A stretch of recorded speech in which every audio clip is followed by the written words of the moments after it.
Welcome back. To discuss more on China-Australia ties and the Asia-Pacific regional security landscape in the second half of the program, I'm glad to be joined by Gareth Evans, former Foreign Minister of Australia.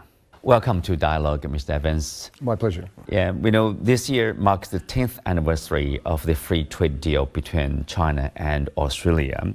I have some figures, like if you look at the trade volume, it had actually more than doubled during this time, and from 95, a little over 95% 10 years ago, to 214. That's an increase of more than 124%. So that says a lot about this trade relationship between the two countries. Well, CHAFTA, the trade agreement, has been the bedrock of our economic relationship for the last 10 years, which has been developing, of course, for a much longer period. So there's a lot of confidence in Australia about the benefits from the free trade agreement, and I know that's reciprocated at the Chinese end, and I think it will be a very, very solid foundation on which to go on building in the future.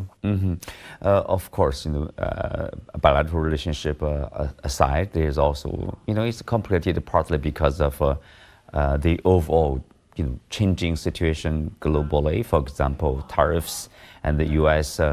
That's the intention or intent to have U.S. allies join them against China, including trade issue. Last month, Australian Trade Minister Dan Farrell, pushed back on pressure from Washington, basically, asserting that Australia would not be joined into a U.S.-led coalition to contain China. He gave shared some facts, like Australian export to China is nearly 10 times that to the United States. So this is a very important relationship to Australia, but at the same time, there's pressure from Washington. How does Australia deal with that? Well, we're very determined to maintain our autonomy of decision-making when it comes to all the economic issues, but also the security issues as well, and we'll no doubt talk about those later on.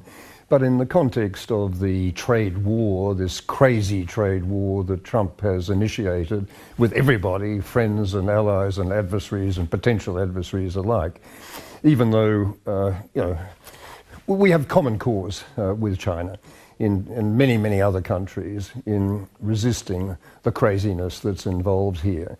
Whether or not that takes the form of more specific arrangements between us remains to be seen, but there's plenty of cooperative things we can do in the region and globally to advance a coherent and sensible free trade agenda.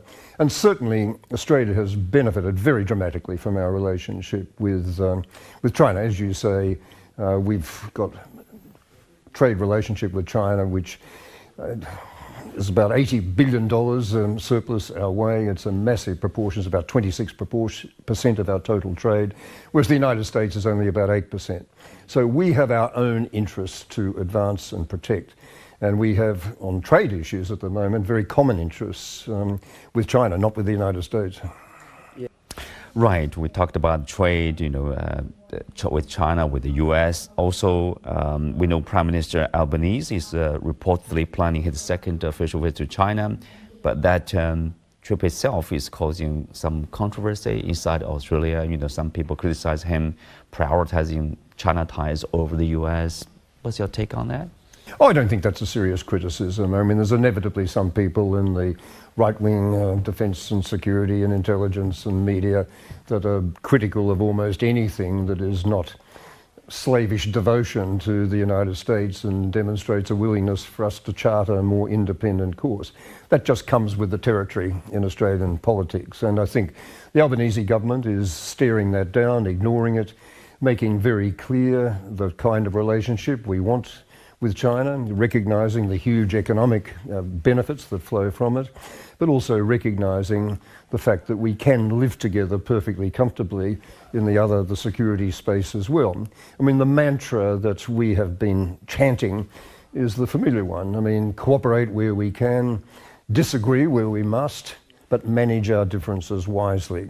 That's the mindset that the Albanese government is bringing to this relationship. I think it's very well understood on the Chinese side. China doesn't expect us to walk away from the US alliance, but they do expect us to maintain our own sovereign identity and not be completely enmeshed in US decision making. And that's the course that we are going to continue to chart, and I think that Albanese will make that very clear to Xi Jinping when they meet, and it should be a very productive meeting. Mm-hmm. What about the security side? We see the NATO summit recently in Geneva, 5% military spending, as demanded by Washington. U.S. Defense Secretary also talked about his expectation, Asian allies will do the same, including Australia, right? And also his expectation of Asian allies, to reduce your economic ties with China in case to avoid what he called like over-dependence. Will Australia do that? Is Australia, in a situation to increase that much to 5%? We've made it very clear we'll make our own judgments about the kind of defence capability we need, bearing in mind that every country has to develop its own defence capability based not on perceived intentions of others, not making adverse judgments about the intentions of potential adversaries elsewhere, but just on the realities of power balances in the region and what you need to guard against possible contingencies in the distant future, bearing in mind that building defence capabilities are a 10, 20, 30, 40-year process. It's not something you can do overnight. So we will make our own decisions about what we need to do to build as self-reliant a defence capability as we possibly can. And we're not going to be pressured into identifying some particular arbitrary percentage. We know the world being as fragile and volatile and uncertain as it is, we know we're going to have to spend a bit more than we're spending at the moment. But we'll make that decision, and we'll make it on the basis of our judgment about the particular capabilities we need, not on the basis of some arbitrary number that is waved at us by our American friends. Mm-hmm. Well, of course, related to that is the talk of AUKUS and also the submarine issue. Where are we now? Well, the AUKUS submarine issue is becoming more contested in Australia and more controversial, I think for three reasons. One, there are very real doubts about whether these submarines are actually ever going to be delivered from the Americans and then by the subsequent process with the British. Secondly, there's real issues about cost benefit. Even if we do get 8 of these great big beasts in 20, 30, 40 years' time, only 2 of them can be in the water at any given time, and with our vast continent and maritime surrounds, what is the real value added? Wouldn't we be better, many people are saying, in developing a larger conventional capability, conventionally powered capability, plus uncrewed underwater, in the air, vehicles, cyber capacity, missile capacity? There's all that argument. And the third argument that is resonating more and more, I think, is the argument about sovereign agency, sovereign independence. If we get ourselves enmeshed in American military decision-making to the extent that the Americans, I think, would like and perhaps expect as a result of making available this incredibly sensitive and sophisticated technology, if we get ourselves enmeshed to the extent that we can't really resist requests from the Americans to join them in any military enterprise in which they might want to engage in the future, then we will have sacrificed a lot of our sovereign independence. And that's not where most Australians, I think, want to go. And it's a real issue, and it's becoming a real issue for debate in Australia. I personally think we can spend our money much more wisely. What about this idea of NATO expanding into Asia, having an office in Asia, strengthening relations with Asia, somehow increasing this idea like Asia and Europe are interconnected in terms of security, this kind of idea being promoted by some politicians? Do you think there's a kind of a security, worry about security in Asia? Well, I think NATO's got enough on its hands in dealing with the issues with Russia and European defence without getting enmeshed in situations further afield. I don't think there's much of a market anywhere for formal NATO involvement, commitment, presence in the region. Yes, there will go on being relationships and military relationships between individual countries and individual members, And they will be important in technology support and supply and cooperation. But I think it's not going to contribute to stability in the East Asian region to have a visible NATO presence here on the ground.